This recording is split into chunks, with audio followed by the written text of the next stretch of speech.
ছুটি দেখাচ্ছে তাদেরকে বলে দিচ্ছি আপনারা সাবধান হয়ে যান।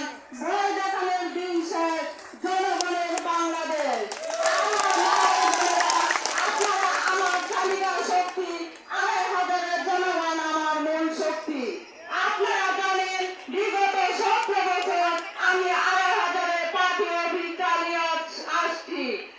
বিগত দিনে যারা এমপি নির্বাচন করেছেন তারা প্রত্যেকে কিন্তু আমার বাড়ি থেকে নির্বাচন পরিচালনা করেছেন। আমি এম বদরুজ্জামান এবং আতাউর রহমান আঙ্গুর খান, নজরুল ইসলাম আজাদ যারাই নমিনেশন পেয়েছেন প্রত্যেকে কিন্তু আমার বাড়ি থেকে নির্বাচন পরিচালনা করেছে। আমি দেখেছি তারা কিন্তু দিনের ১২টার পরে তাদেরকে আর মাঠে পাওয়া যায় নাই, তারা পালিয়ে গেছেন।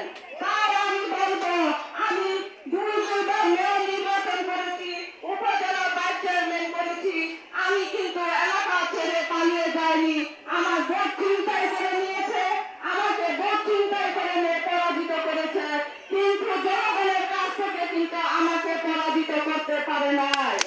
আপনারা জানেন স্বৈরাচারী শেখ হাসিনার আমলে আমার মার্কেটে ঘোরাঘুরি হয়েছে, হামলা হয়েছে এবং আমাদের বিরুদ্ধে মামলা হয়েছে।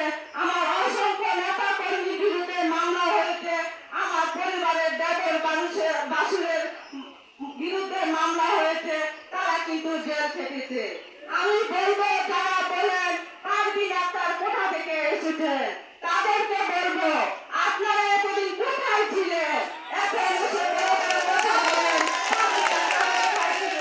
আমি প্রত্যেকটা এলাকায় গিয়েছি, নির্বাচনে আমি প্রতিটা ঘরে যাওয়ার সুযোগ পেয়েছি এবং প্রতিটা ঘরে গিয়ে আমার মা বোনদেরকে নির্বাচনে ভোট দেওয়ার জন্য উদ্বুদ্ধ করেছি। তারা কিন্তু ভোট কেন্দ্রে যেতে পারে নাই স্বৈরাচারী শেখ হাসিনার আমলে, কারণ তারা দিনের ভোট রাতে করে নিয়েছে। তাই আমি মা বোনদেরকে বলবো আপনারা প্রত্যেককে ঘরে ঘরে আমার বার্তা পৌঁছে দিবেন। তাদের শীর্ষে ভোট দেওয়ার জন্য তাদেরকে বলবেন যে আপনারা ভোটের জন্য প্রস্তুতি নেন। ত্রয়োদশ জাতীয় সংসদ নির্বাচনের জন্য আপনারা প্রস্তুতি নেবেন। আপনারা যদি সহযোগিতা করেন ইনশাআল্লাহ আমি নমিনেশন নিয়ে আসবো। সেটা আপনাদের সহযোগিতা লাগবে, কারণ আপনারা ভোটের মালিক। তাই আমি বলবো আপনারা জানেন যারা বলে যে যারা সন্ত্রাসী করছে, চাঁদাবাজি করছে, আমার নেতা বিএনপির ভারপ্রাপ্ত চেয়ারম্যান জনাব তারেক রহমান বারবার বলছে আপনারা সন্ত্রাসী করবেন না, চাঁদাবাজি করবেন না, নৈরাজ্য সৃষ্টি করবেন না। যারা সন্ত্রাসী করছেন, চাঁদাবাজি করছেন, বিএনপির ভারপ্রাপ্ত চেয়ারম্যান জনাব তারেক রহমান বলেছে তারা আমার দলের কেউ নয়, তারা তারা এলাকায় থাকতে পারে না, থাকতে দিবে না, থাকতে দিব না। আপনারা প্রতিরোধ করবেন। এবং আপনারা জানেন বর্তমানে বাংলাদেশের কৃষক গ্যাং ছড়িয়ে গেছে, মাদক ছড়িয়ে গেছে।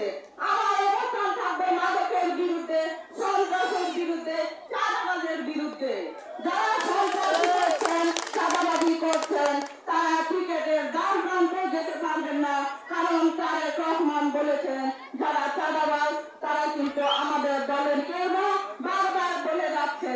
আপনারা একটা জিনিস খেয়াল করবেন, সন্ত্রাস চাঁদাবাজি করে কিন্তু আওয়ামী লীগ দেশ থেকে পালিয়ে যেতে বাধ্য হয়েছে। স্বৈরাচারী শেখ হাসিনাকে বলবো আপনি বলেছিলেন যদি তারেক রহমানের সাহস থাকে দেশে ফিরে আসতে। আমি বলবো